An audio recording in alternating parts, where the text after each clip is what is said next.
Bueno, eh, esta definición es un tanto compleja, ¿no? Hablar de una matriz de proyección. Pero en definitiva es eso. Es X por el bichote que me va a generar mis betas sombreros. ¿Ok?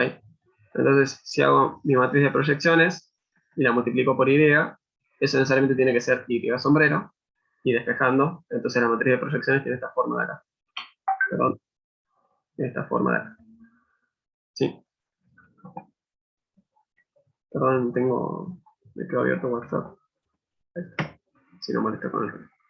Entonces, vamos a definir otra matriz que se va a llamar de proyección residual. Y en definitiva tiene que ser la matriz que me genera mis residuos. ¿Y cómo podríamos obtenerla? Bueno, tiene que ser una matriz tal que si yo la multiplico por Y, me entregue los residuos. ¿Y qué dijimos que era Y? Que eran los residuos, ¿no? Voy desde un paso más arriba. Es Y menos Y sombrero. Y sombrero que acabamos de decir que era. P por I. Y si yo acá saco factor común Y, bueno, acá tengo Y, ¿no? O sea, si esto fuera escalares, pondría un 1, pero como es una matriz, pongo la matriz identidad y me queda así.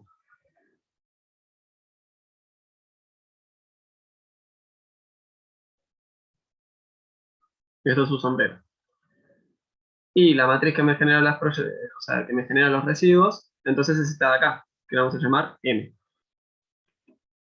que es lo mismo que está escrito acá, pero me parece que queda más lindo si lo escribimos con este orden de las cosas.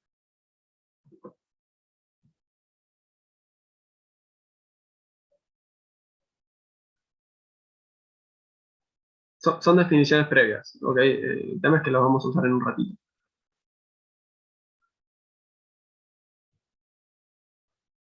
Voy a continuar. Entonces, estas dos definiciones valen para, como ya dijimos, cualquier variable, ¿no? Entonces, si yo quería hacer la regresión de cualquier variable sobre una o un conjunto de variables X, bueno, entonces hablar de una matriz de proyecciones con esta pinta va a valer de todas formas, y hablar de una matriz de proyección residual va a valer en tanto yo o sea, utilice apropiadamente mis variables, ¿no? Acá en la matriz de proyecciones tengo que poner las variables explicativas. Y si hago P por cualquier Y, me va a dar los Y sombrero que surgen de regresar a Y sobre esas X. Y si hago M por Y, me va a dar los U sombrero que surgen de la regresión de Y esas X. Entonces, yo acá también lo que voy a hacer es, pensemos directamente en X, en vez de X y W, en X1 y X2. Me parece que es un poco más cómodo si utilizo esa notación. Entonces, agarro X1 y agarro X2. Entonces, en ese caso, mi matriz M2, que me va a representar la proyección residual de cuando hago la regresión X1 sobre X2, ¿sí? O sea, si planteo este modelo alternativo, eh, X1, que es igual a, vamos a ponerle θ, ¿ok? Voy a poner otro nombre, más un error que le voy a poner B corta. Entonces, si yo hago mi matriz M por X1, esto de acá me va a dar los B sombreros. Y si hago P por X1, me va a dar los X1 sombreros, que surgen de regresarlo sobre X2, ¿no? Y naturalmente, si estas dos variables no tienen ninguna relación entre sí, bueno, entonces efectivamente X1 sombrero va a ser una constante, seguramente. ¿Ok? ¿Cómo venimos hasta acá?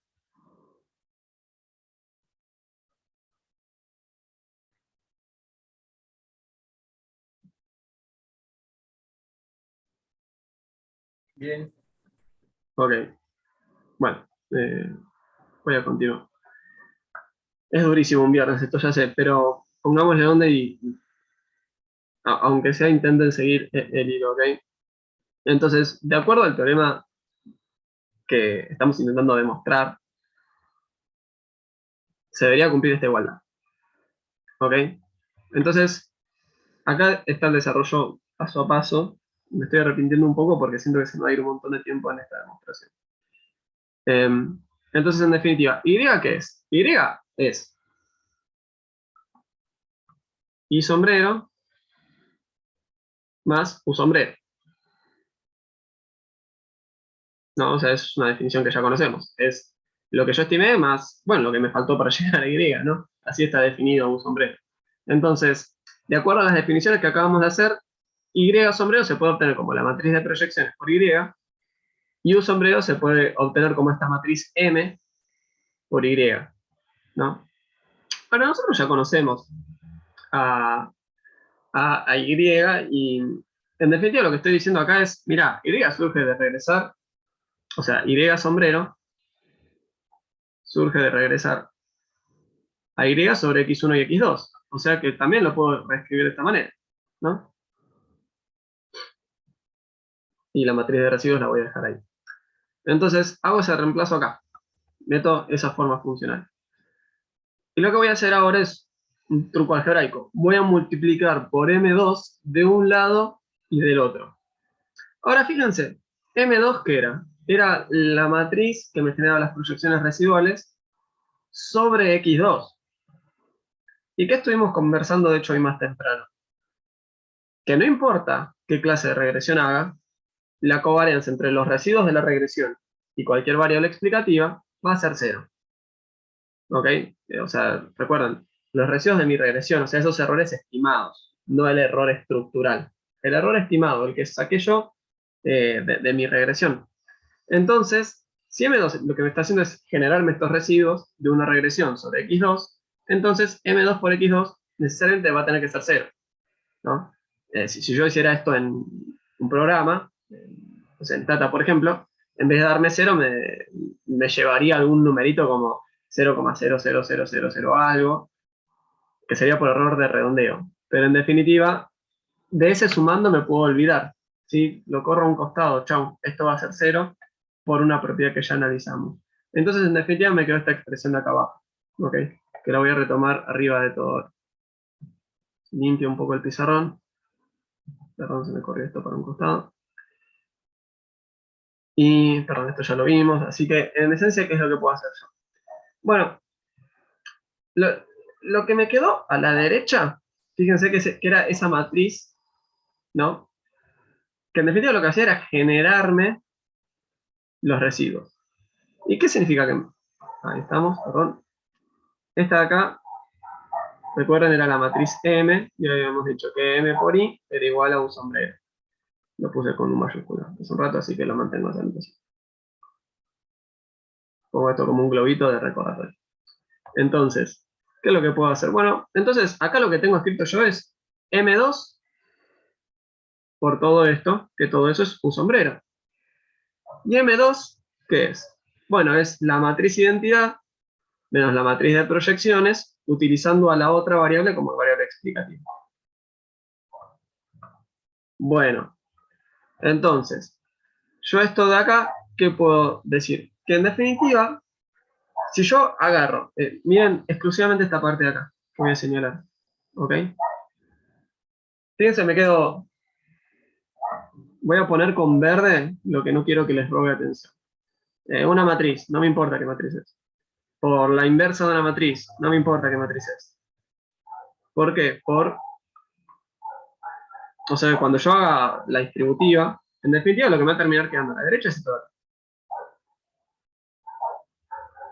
¿Sí? Y X traspuesta por U, si no están correlacionadas estas dos variables, es que tiene que ser igual.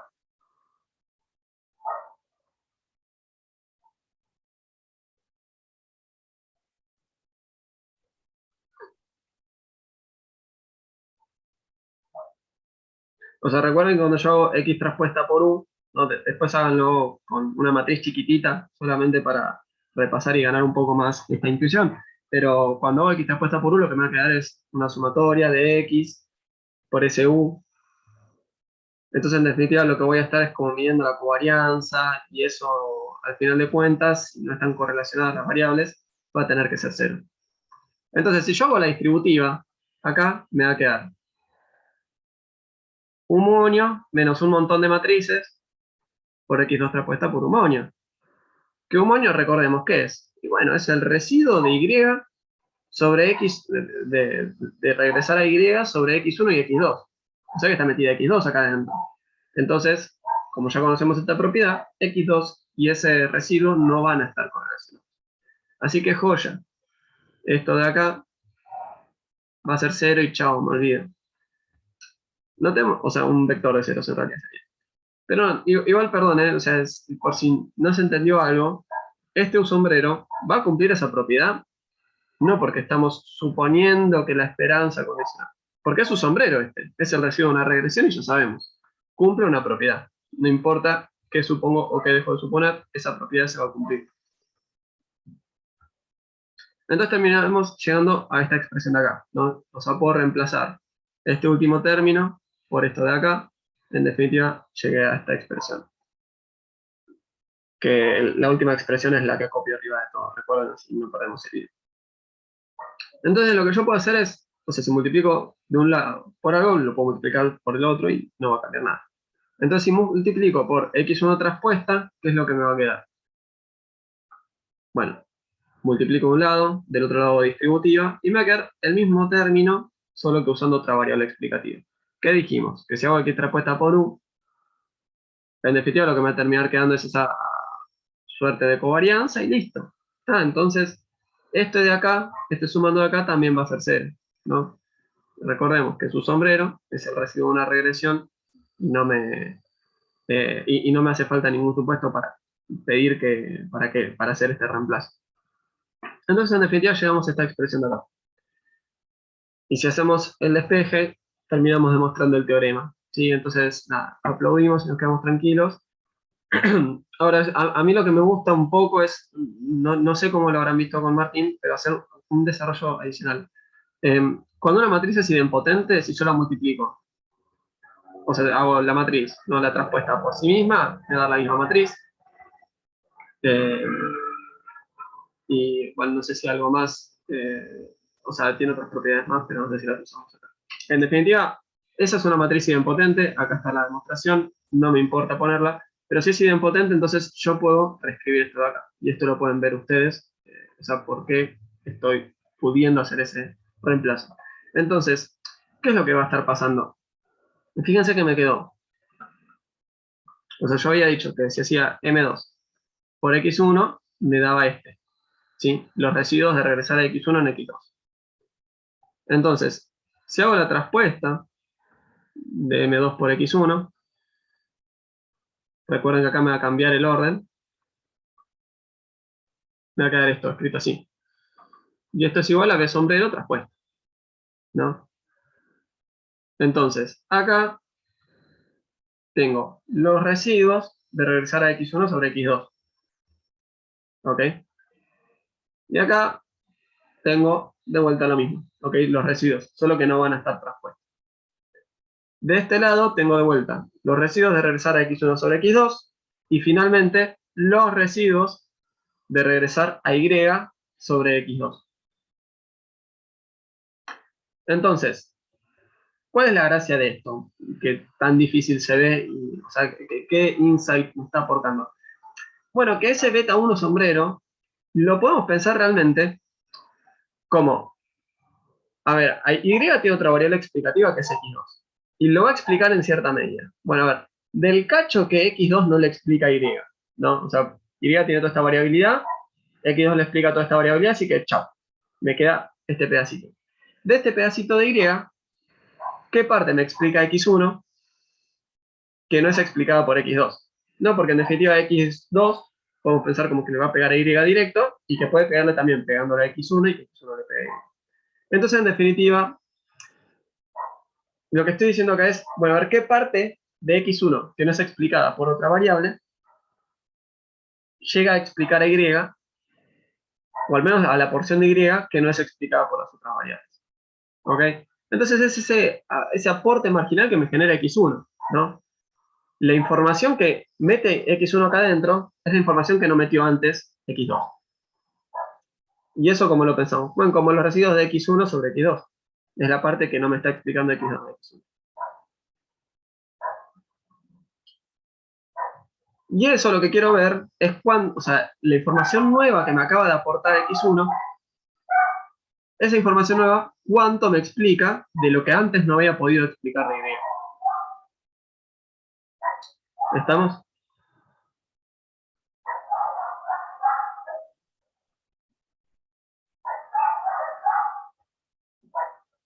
Entonces pensemos, si x1 estuviera totalmente explicada por x2, bueno, ahí estamos con una reflexión para multicolinialidad, ¿no?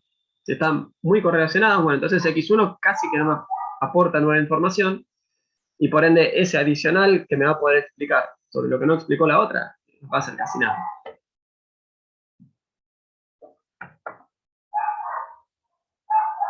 Es re complejo esto, ¿eh? O sea, no se preocupen si lo ven duro.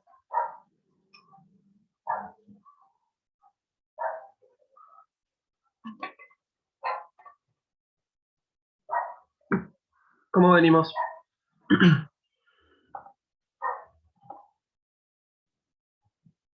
Bien, bien. Bien, ¿quieren que rebobine, que hagamos algo de vuelta?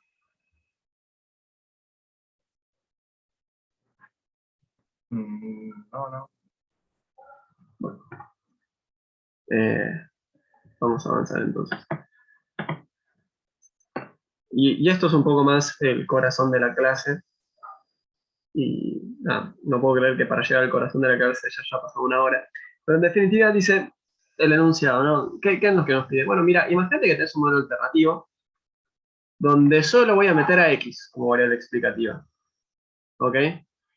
¿Y qué implica esto? Bueno, que el error de esta regresión va a tener metido el error original, que con eso estaba todo bien, ¿no? Cumplía los supuestos y todo. Y aparte va a tener metido esa variable que estoy omitiendo, ¿no?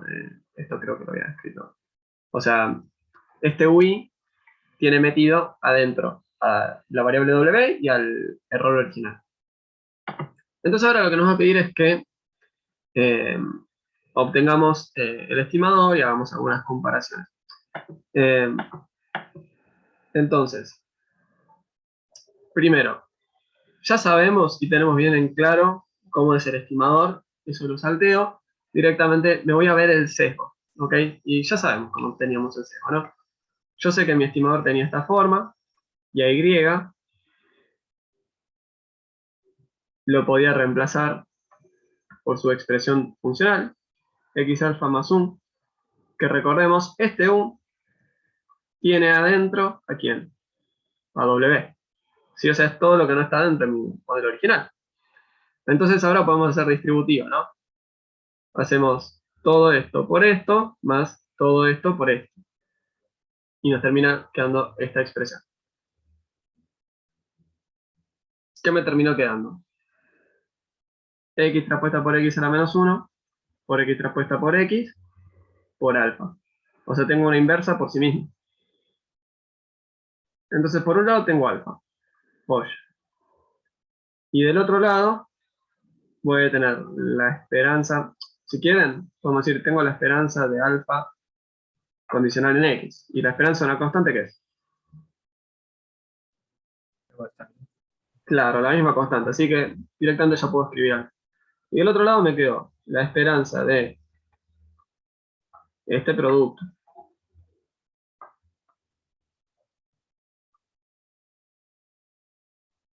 ¿Se entiende cuando escribo así?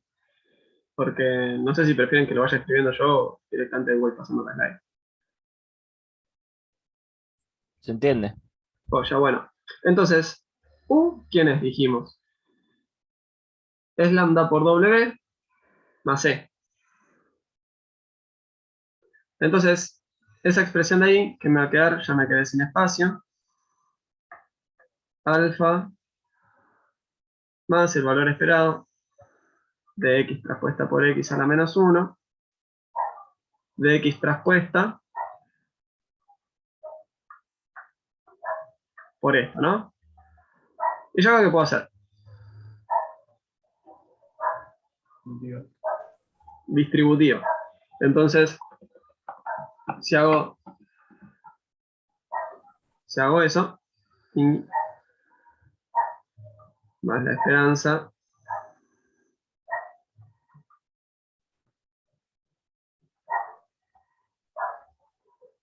X traspuesta por todo condicional en X. Y cuando hago una esperanza condicional en una variable, ¿a qué equivale? A tomar esa variable como si fuera qué cosa. Constante.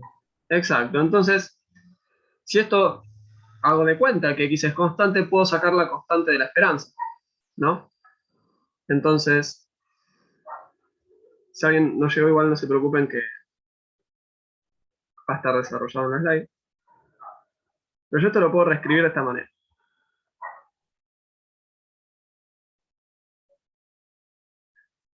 Y acá, como ya sabíamos del modelo original, que tenía un error que se comportaba bien, sí, que con ese error éramos re amigos, estaba con cero correlación con todas mis variables explicativas, este valor esperado que tiene que ser igual.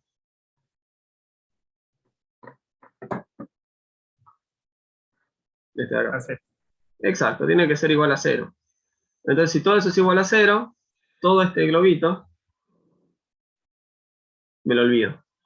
¿Ok? No me aporta nada sumarle 0 a algo, así que me voy a olvidar de todo ese recuadro. ¿Alguna duda hasta acá?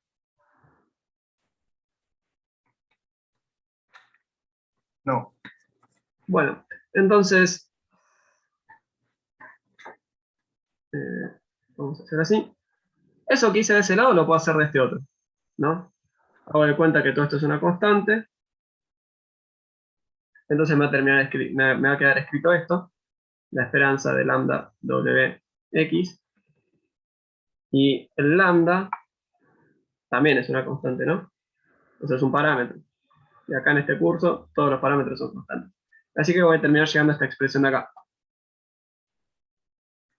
¿Sí? Sí. Joya. Bueno, me quedé sin espacio.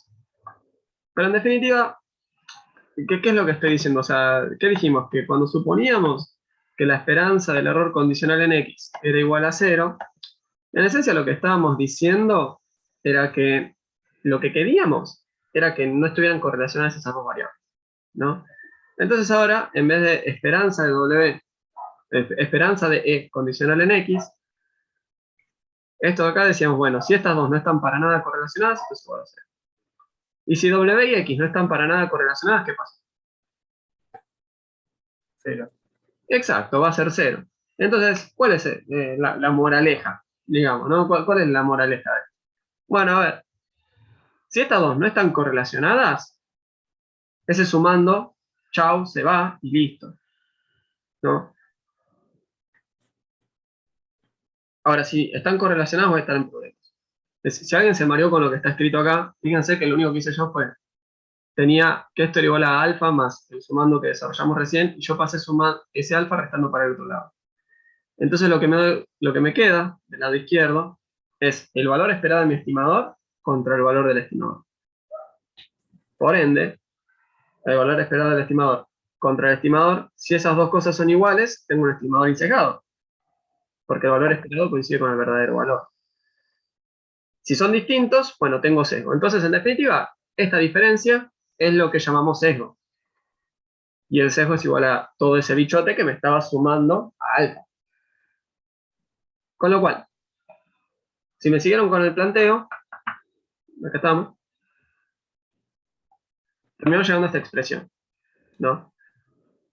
Que, mira, yo pensaba que era lambda, perdón. Bueno, era gamma el coeficiente que teníamos en el modelo original. Pensaba que era lambda, estaba bastante seguro. En definitiva, igual, solo cambié el nombre.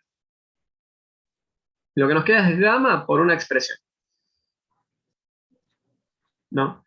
Entonces esto es muy interesante porque nos va a permitir no solo pensar en qué contexto tengo sesgo, sino aparte, qué sentido tiene ese sesgo. ¿Ok? Entonces, lo que yo les propongo es lo siguiente. Imagínense que lo que yo tengo escrito es x traspuesta por x a la menos 1 por x traspuesta por w. ¿A qué es igual esto? ¿A qué le suena?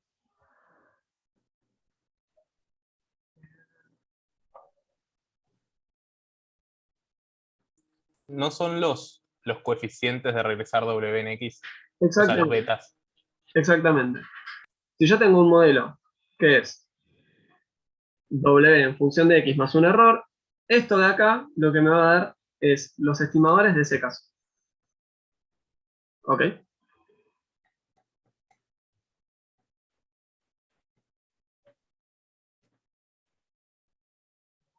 Entonces, en definitiva, ¿el sesgo a qué es igual?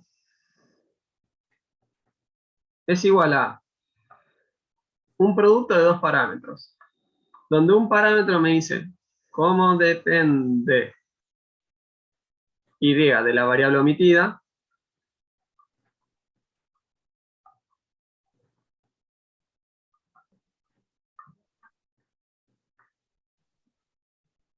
y otro que me dice cómo se relacionan, si quieren, o cómo dependen. No me gusta tanto decirle depende, mejor digamos cómo se relacionan.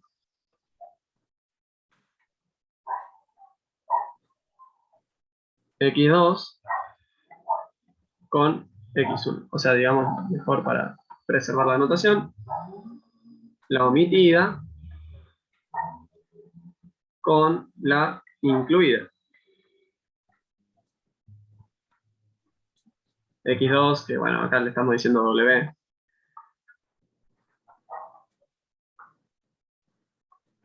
Que la que incluimos fue X1. Entonces, atentis. ¿Qué tengo escrito acá? Que el valor esperado de mi parámetro menos el parámetro, eso es igual al sesgo, equivale a este producto de parámetros. Entonces, si yo hago el valor esperado de mi parámetro menos el parámetro, y eso me da algo positivo, eso implica que voy a estar sobreestimando el parámetro. ¿Ok? ¿Por qué? Porque sistemáticamente mi estimador va a estar dando por encima, siempre por arriba, por arriba, por arriba. Entonces imaginemos el caso de la educación, ¿no? Dijimos, ingreso como función de la educación. El problema es si eso está correlacionado con la habilidad de las personas. Entonces, ¿qué pasa? Si el ingreso depende positivamente de la habilidad, que parece una teoría bastante razonable, ¿no? Gamma va a ser positivo. Lo voy a escribir acá porque me quedé sin espacio, ¿ok? Gamma va a ser positivo. Y aparte, postulando acá sobre la marcha, imaginando que la gente más hábil es la que más se educa, ¿qué va a implicar? Bueno, que tita, que implica esa relación, es positivo. Y el sesgo, por ende, es positivo. ¿Y qué quiere decir que el sesgo sea positivo? Bueno, que estoy sobreestimando.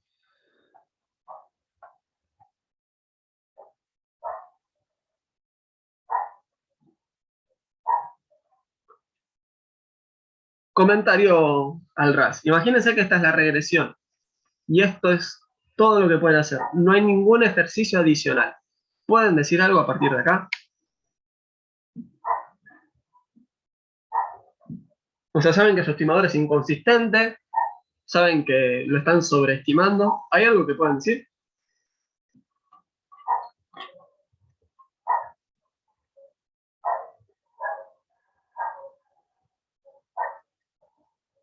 No entendí bien la pregunta. Claro, o sea, imagínate que llegaste a la idea de hacer un determinado estudio, ¿no? Agarraste, prendiste la compu, buscaste los datos, te pusiste a escribir el trabajo, qué sé yo, hiciste una revisión de la literatura, sabes cuál incluir. Y de repente te das cuenta que cuando estimes a este muchachín,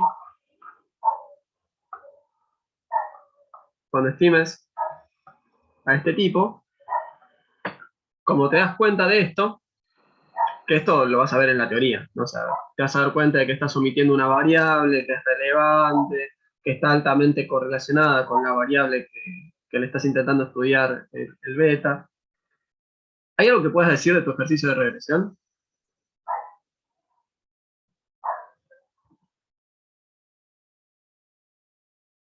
Bueno, la realidad es que, en primer lugar, hay algo que puedes decir que es que seguro que lo vas a estar sobreestimando, ¿no?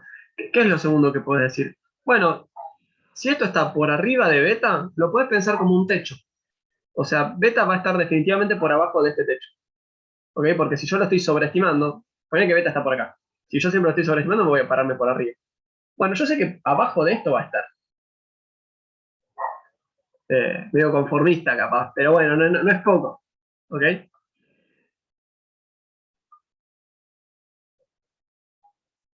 Y digo, y fíjense que la conclusión matemática, supongo que sería la palabra, de esto que estoy diciendo, es la misma que había cuando pensábamos en la intuición más por cuestiones de sentido común, ¿no? Si la gente que más se educa es la gente más hábil, bueno, entonces la gente, se me van a estar mezclando esas dos cosas. Cuando yo mire a la gente más educada, voy a decir, ah, bueno, mira, oye, estos tipos ganan más porque están educados, están más educados. Ahora, el tema es que se va a mezclar esa cosa con que también son los más habilidosos. Entonces, capaz que de todas formas iban a ganar más, ¿no? Porque iban a ir a una empresa, iban a tener más capacidad para resolver tareas, iban a ser más productivos, y etcétera, etcétera, etcétera.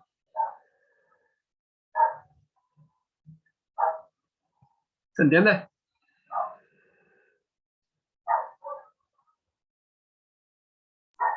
¿Se entiende? Sí. Ok, joya. El resto, ¿cómo lo ven?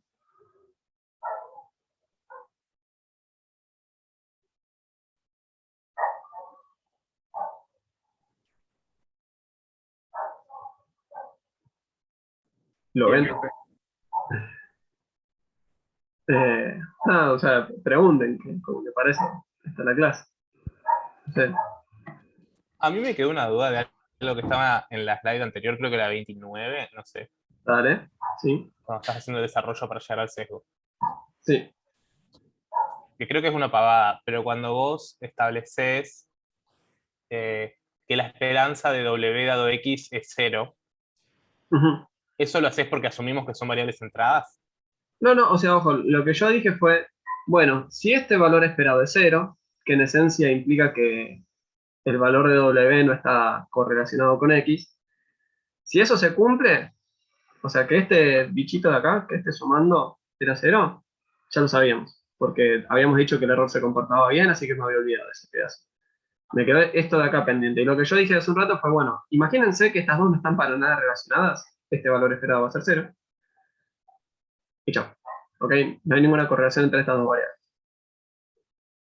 Pero el sesgo pasa a ser cero únicamente si yo supongo esa incorrelación. ¿Ok? Claro, a mí lo que me... Capaz tengo mala noción del operador, pero digo, la esperanza de W dado X no sería la esperanza de W. O sea, si no están correlacionados, no sería directamente la esperanza de W. Eh, O sea, muestralmente es W raya. francamente ahora estoy entrando un poco en dudas y si tendría que pensarlo así. De la veracidad de este resultado, no estoy, no dudo, o sea, esto es realmente así. Eh, Ajá. o sea, para mí esto debería ser cero en tanto y en cuanto la covarianza sea igual a cero. Eh, nada, tengo ahí alguna pequeña duda, quizás de Sí, no, cómo puede pensar. ser.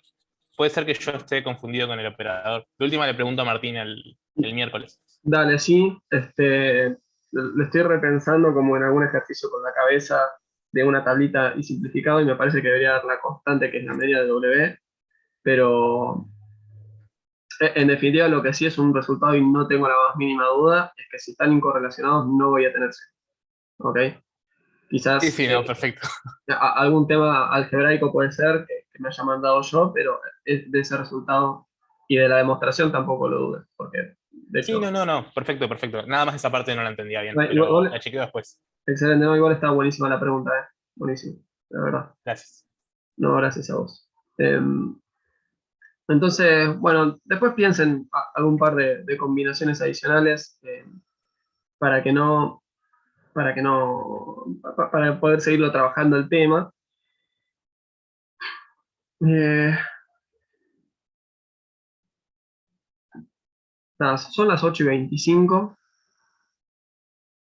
y hay un ejercicio adicional que lo que nos pide es la varianza, ¿no?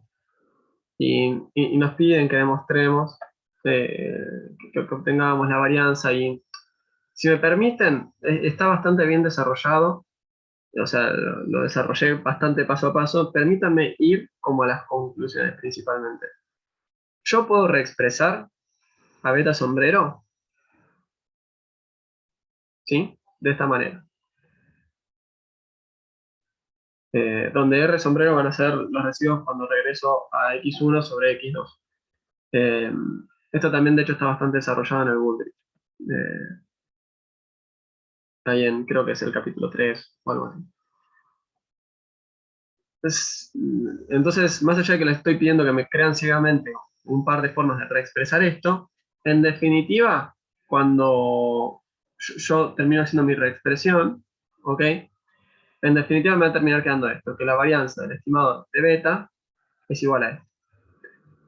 1 sobre la sumatoria de x cuadrado sobre 1 menos el r cuadrado, que me representa qué parte de ese x viene explicado por el otro x, y todo eso por sigma cuadrado.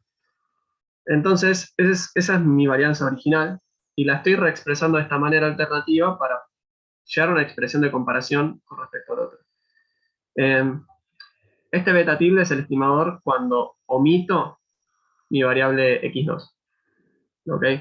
Entonces, bueno, yo ya conozco la forma funcional de ese estimador, puedo obtener la varianza, y si terminamos llegando a la expresión, puede terminar obteniendo esta relación.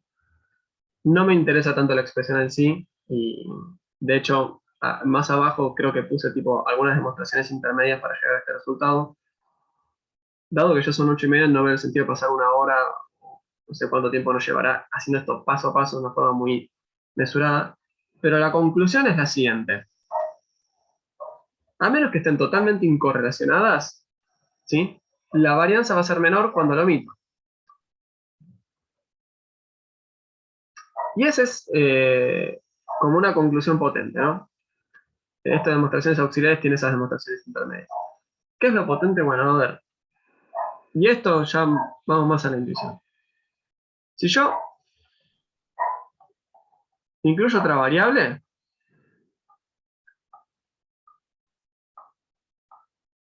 la varianza, claramente, va a subir. Pero, si yo no la incluyo, el sesgo, en valor absoluto, ¿no? Va a subir. A veces. Entonces, ¿por qué generalmente? Bueno, porque va a depender de si esas dos variables están correlacionadas o no. Que eso igual creo yo que es una intuición que ya tienen de cuando vimos multicolinealidad, ¿no? Que metíamos variables muy correlacionadas y de repente veíamos que el desvío estándar de esos estimadores se me iba recontra para arriba, que lo habíamos hecho con el ejemplo de la edad y la edad al cuadrado, o sea, pero no quedan dos variables muy correlacionadas. Y el sesgo, bueno, también va a estar en la medida en la cual yo excluyo esa variable. Entonces, ¿qué es lo que estoy intentando plantear con respecto al sesgo acá? Bueno, a veces porque si x2 es irrelevante para y, o sea, no hay ninguna correlación, recuerden que la expresión del sesgo era esta, ¿no? S gamma por S tita. Que tita me representaba la dependencia de y con respecto a x2, y tita me representaba la relación entre mis dos variables, ¿no? Entonces, si estas dos no están para nada correlacionadas, no hay sesgo. Si x2 no aporta nada para explicar y, el sesgo es 0.